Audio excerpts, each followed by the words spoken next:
Доброе утро, дорогие наши друзья! Мы продолжаем буддийский путь, и с вами Тензин Байлак. 10 июня в нашу республику прибыл Хен Ринпоче, Камбулама Дрипонго Манга, Джигме Гьяцо.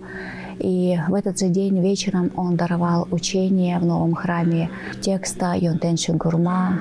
Это текст основан на ламриме. И дословно это означает драгоценное благословение всех учений. И Йонтен Шунгурма является один из 18 главных текстов, который входит в ламрим.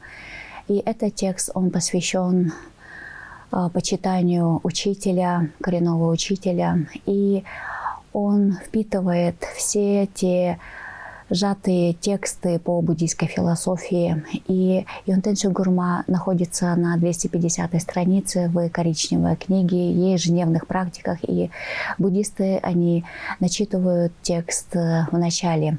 Йонтен Шунгурма — это один из самых драгоценных наставлений, и неоднократно наши учителя, они даруют это учение, потому что это самый сжатый и краткий текст, благодаря которому можно достичь просветления за короткое время, потому что этот текст, он состоит из нескольких шлок, это те строфы, которые направлены на просьбе дарования тех или иных качеств. И первая строфа, она обращена на практику преданности коренному учителю. И учитель является именно тем человеком, который он показывает путь, он продвигает нам этот путь, он как светильник светит нам этот путь. И поэтому благодаря учителю люди, практикующие, могут быстро достичь высоких реализаций. Об этом рассказал нам учитель, основанных на реальных историях, когда просто от преданности учителя человек мог быстро-быстро достигать более высоких целей. И этот текст, он далее опирается на основных практиках трех личностей. И мы знаем, что все эти три личности имеют те или иные определенные мотивации. И, например, низшая личность — это личность, которая вступила на духовный путь. Начитывая этот текст, просит о том, чтобы в этой жизни пришло понимание о драгоценном человеческом рождении, что обрести это рождение очень сложно. И обладая этой человеческой жизнью, человек может очень многое сделать. И поэтому эта жизнь, она кратковременна, она имеет определенный срок. И поэтому памятование о непостоянстве и смерти, о том, что смерть, она всегда рядом, и в любой момент человек может покинуть этот мир. И думая о том, что жизнь коротка, человек уже правильно устанавливает мотивацию на то, чтобы встать на духовный путь и практиковать.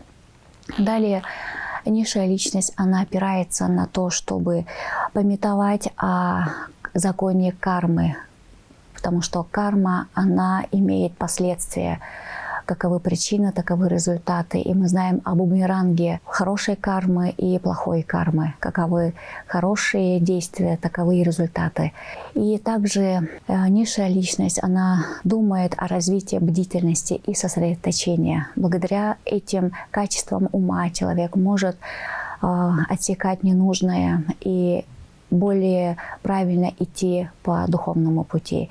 И после этого, когда личность думает о следующих жизнях, это уже второй этап, вторая личность, которая думает о перерождении, о том, чтобы в следующей жизни не просто получить хорошее рождение в мире людей, родиться человеческих, полноценных качествах, способностях.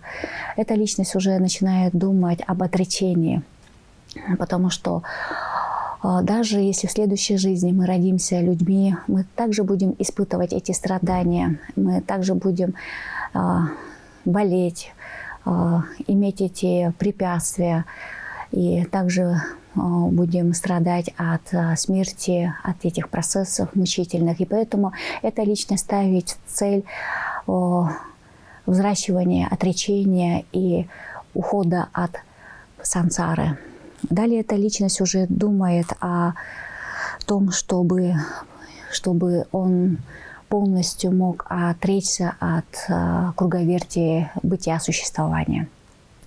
Далее более высокая ступень по этапному развитию – это третья личность, которая думает о том, чтобы не только отречься от сансары, а также это помочь всем живым существам выйти от этого круговерти. И вот эта помощь и обдумывание о всех живых существах основано на бодхичитте. И поэтому развитие искусственной бодхичитты, а потом уже мысленной бодхичитты и также уже действенной бодхичитты является основной практикой высшей личности. И после того, когда человек уже взращивает бодхичитту, то следующее желание и просьба – это обращение к развитию 6 парамит, как парамите даяния, парамите нравственности, парамите терпения, парамите усердия. Это основные 4 парамиты, благодаря которым человек может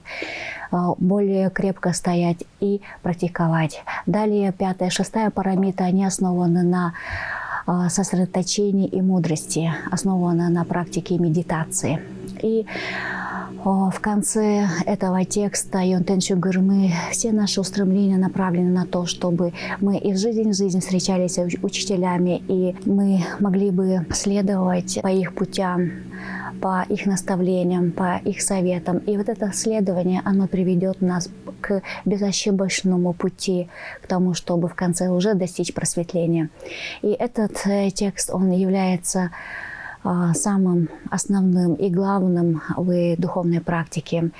И памятование об учителях, о том, чтобы постоянно памятовать об их именах, является важным.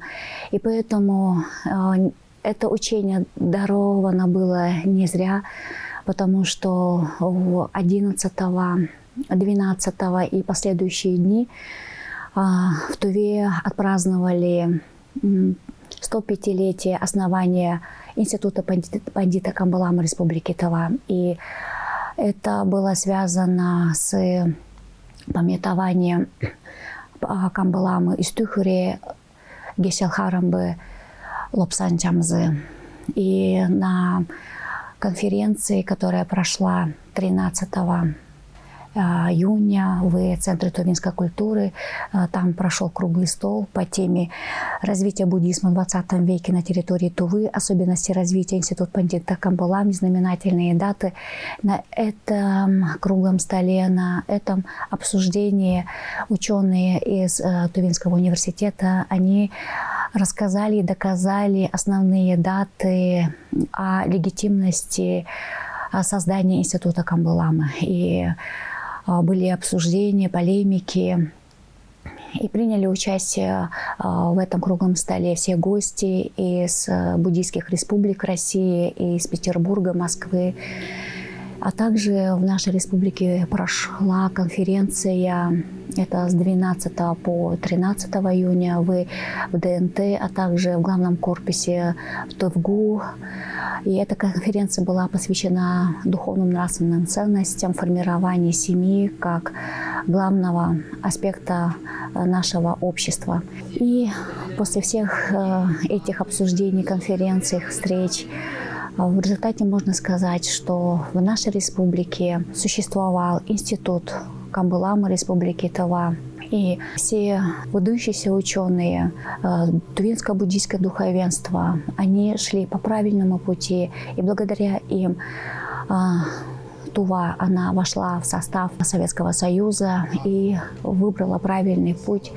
И поэтому празднование этой даты, как 105-летие основания Пандита Камбаламы, приурочено также с юбилейным празднованием 80-летия вхождения ДНР в состав СССР. И поэтому все эти учителя, все эти выдающиеся люди, они сделали правильный путь, и памятование, понимание их усердий, их стараний и каждый раз, когда мы визуализируем все эти образы тувинских учителей, это только даст нам толчок для будущего развития, потому что в будущем очень важно установить не только институт Камбыламы, всю структуру, все те функциональные обязанности духовенства, а также самое главное – это установить буддийское образование, которое будет направлено на развитие духовных и нравственных ценностей, а также укрепление института монашества, что было важным в развитии буддизма во всех регионах и во всей истории, нашей истории. И поэтому учение Будды, оно будет сохраняться тогда, когда будет в полноте все институты, когда все буддийские организации, они будут сплоченно поддерживать друг друга, когда все тувинские ламы, они будут как единая структура, как единый институт идти вперед. И тогда, когда все кожуны в республике Тыва, они будут объединяться под единым знаменем. И только тогда, когда есть это единство, когда есть сплоченность народа, тогда развитие будет идти безошибочно и правильно. И поэтому мы поздравляем Управление Камбыламы Республики Тыва, всех буддийских организаций в нашей республике с 105-летием формирования и создания Института Камбыламы Республики Тыва. И мы памятуем Камбыламу Стюхуре, Лобсан Чамзы, Лобсан Чимит и других учителей, которые установили этот институт. Потом уже в советское время все те учителя, которые развивали буддизм и в период возрождения 90-е годы, все те активисты, которые смогли возродить учение, то сейчас наступил новый этап в нашей республике. Это восстановление институтов буддийских, это восстановление буддийского монашества, восстановление буддийского образования и объединение всех буддийских организаций.